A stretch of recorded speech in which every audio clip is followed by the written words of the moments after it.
நாச்சியார் திருமொழியில் 11ஆம் திருமொழியில் 6ஆம் பாசுரம் பார்க்கலாம். கைப்பொருள்கள் முன்னமே கை கொண்டார் காவிரி நீர் செய்புரள ஓடும் திருவரங்கச் செல்வனார் எப்பொருட்கும் நின்று ஆர்க்கும் எய்தாது நான் மறையின் சொற்பொருளாய் நின்றார் என் மெய்ப்பொருளும் கொண்டாரே. இப்போ இதுக்குள்ள அர்த்தம் பார்க்கலாம். கைப்பொருள் அப்படின்னா முன்னாடியே சொல்லியிருக்கா இல்லையா, தன்னோட வளையல், உறக்கம், ஒளி, வண்ணம் எல்லாத்தையும் எப்போவோ கொண்டு போயிட்டாரே பகவான்.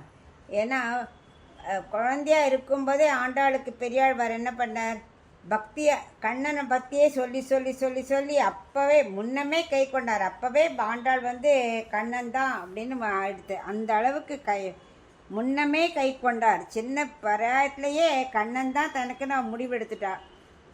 அவர் யார், காவிரி நீர் செய்பொருளை ஓடும். 2 பக்கம் காவிரி நீர் அப்படியே வயலில் புரண்டு ஓடுறதாம். அப்படி செழிப்பான வயல் நிறைந்த திருவரங்கத்துக்கே செல்வனார்.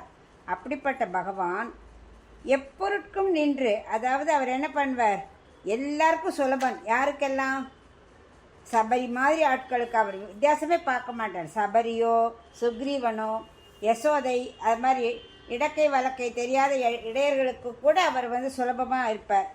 ஆனால் தானே பகவானை அடையலாம் நினச்சிட்டு இருந்தா யாருக்கும் இதாது அவளுக்குள்ள அவர் கிடைக்கவே மாட்டார்.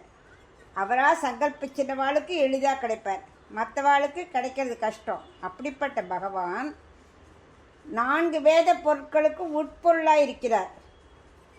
இருந்து கொண்டு என்ன பண்ணார், என் மெய்ப்பொருளும் கொண்டாரே. என்னோட உடல் பொருள் கை பொருள் முன்னாடி கொண்டு போனா சொன்னாலே அது மட்டும் இல்லை, இப்போ மெய்ப்பொருளையும் கொண்டு போயிட்டாராம். எல்லாத்தையும் கொண்டு போயிட்டாரே அப்படிங்கிறா.